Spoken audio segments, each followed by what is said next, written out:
Hey, so I just did another chapter from my book, and it is called Slow Down, um, or The Turtle and the Hare, not really sure yet, but I want to read it to you. Here we go.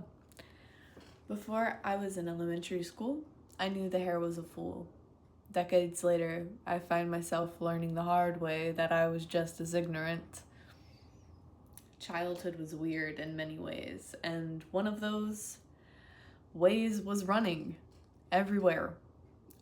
Two of my mother's partners were military men, and they treated her children like soldiers. So push-ups and wall sits were common punishments, and sometimes the only reason I was serving them was because I wasn't getting the request done quick enough. Doesn't sound like you're running. I said move! These demands seem remarkably odd now. The only reasoning I can muster is a lack of patience or a sick craving for power rather than any real importance that demanded urgency. And yet I find myself running everywhere still. Despite the breath work, the meditation, the awareness, I run to put the cart away, to feed my cat, to turn off the lights, to grab the mail. And it's not always a physical jog or a sprint. Sometimes the rush, the urgency, the intensity, it makes its way into my mind and acts out in ways I don't see coming. Scanning rather than reading, multitasking, going from one hustle to the next, as if my internal script is on double speed. At least. This energy in my experience is also very scattered. Easy to interrupt or overthrow, pieces of consciousness seem to slip through the cracks. It's as if autopilot gets activated when we turn up the speed, like we're Adam Sandler in Click when he loses control without full presence, trying to live at 10 speed. Aside from fear of missing out on experiences or resources, many of us are also programmed that quicker is better through competitions.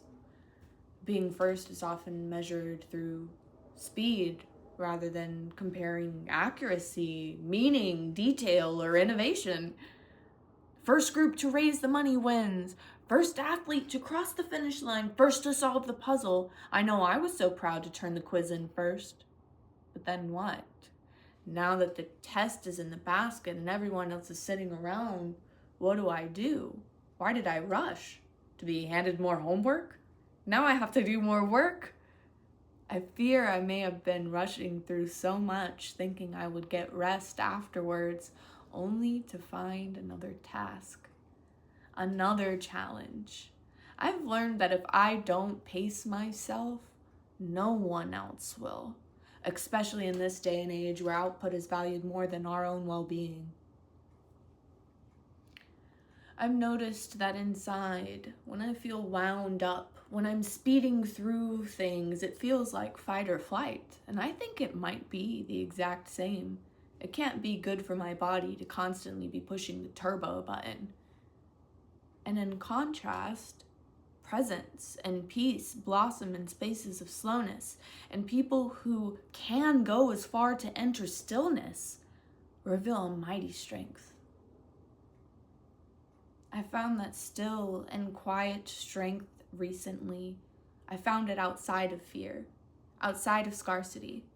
Although sometimes I seem to find myself taken over by my old self, my fast self, my hurry up, do it efficiently, and rest when you die self. Cardiologists originally described type A behavior to explain increased heart disease risk. Whether or not the categories oversimplify personality, that's one thing, but they've captured something for sure. Urgency has a cost. I'm sure plenty of people find themselves spending and speeding through life without necessarily being punished into it. We're humans, and we obsess over the passing of time because from our experience, it is limited. There's opportunity cost at every turn. Every single moment rips away every other possible way to spend that moment here on Earth.